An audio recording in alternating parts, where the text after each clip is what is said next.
Assalamualaikum warahmatullahi wabarakatuh. Yang terhormat Ibu Husna Nuria Mufida ME selaku dosen pengampu dasar-dasar bisnis serta teman-temanku kelas D1 MBR. Pertama-tama marilah kita panjatkan puji syukur atas kehadirat Allah Subhanahu wa taala karena dengan rahmatnya kita bisa mengikuti diskusi pada hari ini. Tak lupa juga sholawat serta salam semoga selalu tercurahkan kepada junjungan Nabi kita Muhammad Sallallahu Alaihi Wasallam.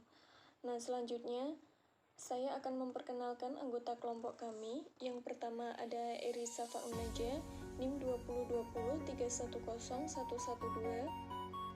Dan yang kedua ada saya sendiri, Dina Pungkasari, NIM 20203101123. Dan yang ketiga ada Aliza Ismi Novitasari, NIM 20203101126. Dan yang terakhir ada Irfan Agung, NIM 20203101138. Kami dari kelompok 10 akan mempresentasikan tentang manajemen keuangan. Nah, yang pertama ada pengertian manajemen keuangan. Manajemen keuangan sendiri adalah suatu kegiatan perencanaan, penganggaran, pemeriksaan, pengelolaan, pengendalian, pencarian, serta penyimpanan dana yang dimiliki suatu organisasi atau perusahaan. Adapun tujuan dari manajemen keuangan yaitu untuk memaksimalkan nilai perusahaan, mengelola dana perusahaan pada suatu perusahaan secara umum untuk memaksimalisasi nilai perusahaan. Jadi dengan demikian apabila suatu saat perusahaan dijual, maka harganya dapat ditetapkan setinggi mungkin. Seorang manajemen juga harus mampu menekan arus peredaran uang agar terhindar dari tindakan yang tidak diinginkan.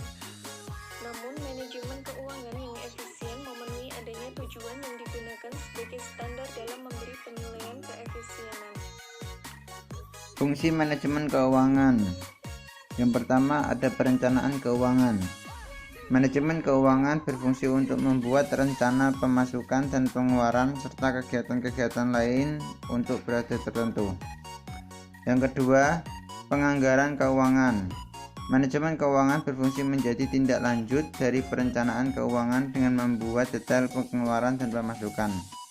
Pengelolaan keuangan berarti manajemen keuangan perusahaan dapat menggunakan dana untuk memaksimalkan dana yang ada dengan berbagai cara.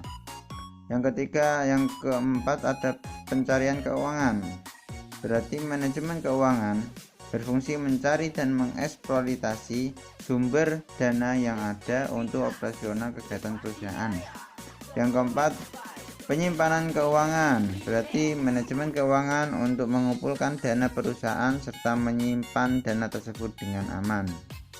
Yang kelima, ada pengendalian keuangan, yaitu berfungsi untuk melakukan evaluasi serta perbaikan atas keuangan dan sistem keuangan yang ada di perusahaan.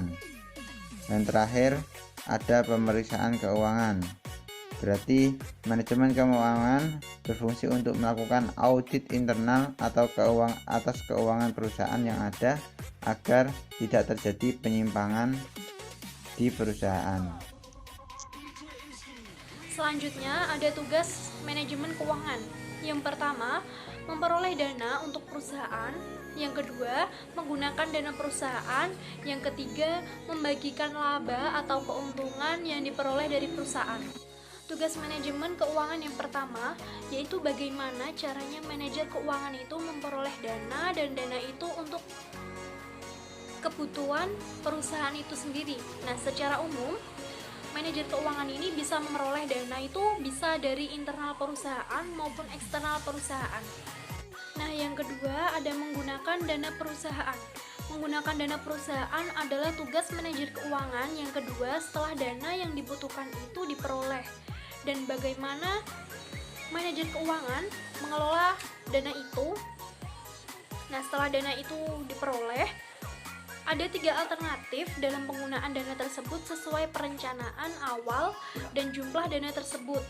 Yang pertama, untuk membayar utang, dan yang kedua untuk membiayai operasi usaha, dan yang ketiga untuk membiayai investasi. Yang ketiga, membagikan laba perusahaan. Ketika perusahaan itu sudah berhasil memperoleh laba bersih perusahaan, maka tugas manajemen keuangan itu menentukan mau diapakan laba tersebut. Nah, ada prinsip dari manajemen keuangan. Yang pertama, konsistensi. Sistem dan kebijakan keuangan di organisasi ini harus konsisten dari waktu ke waktu. Selanjutnya yang kedua, ada akuntabilitas. Akuntabilitas adalah kewajiban moral atau hukum yang melekat pada individu, kelompok, ataupun organisasi. Selanjutnya yang ketiga, ada transparansi.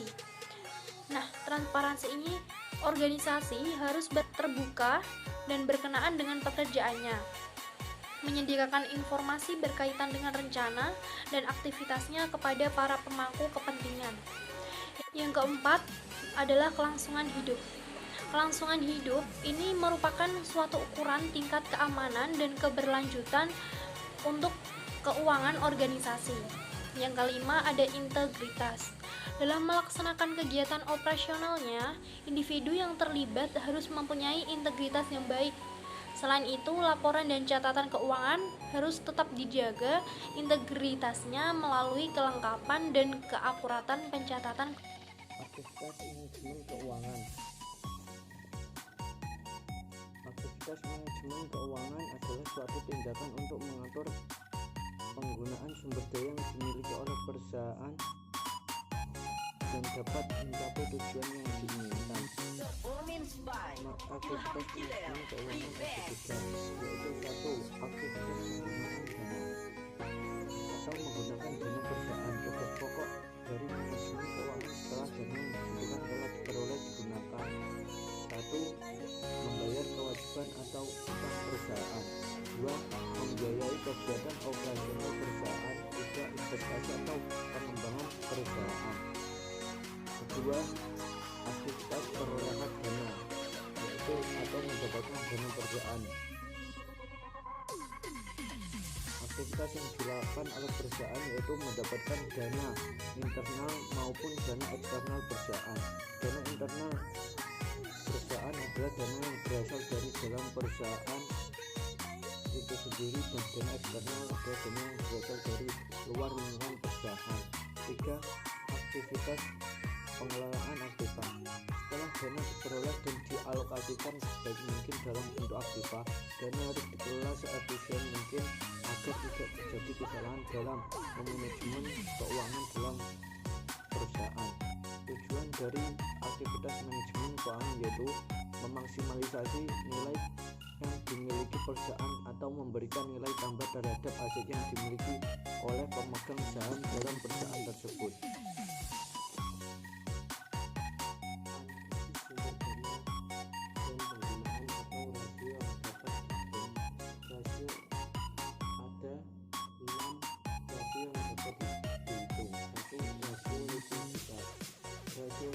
Likuiditas adalah teknik analisis rasio yang digunakan untuk menganalisis laporan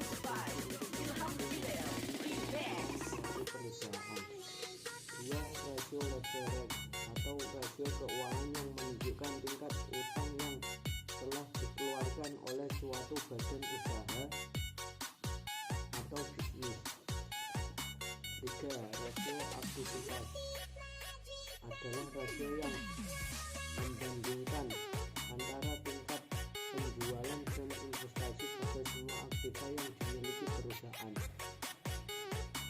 4. Rasio profitabilitas, yaitu perbandingan untuk mengetahui kemampuan perusahaan untuk mendapatkan laba dari pendapatan yang terkait penjualan. 5.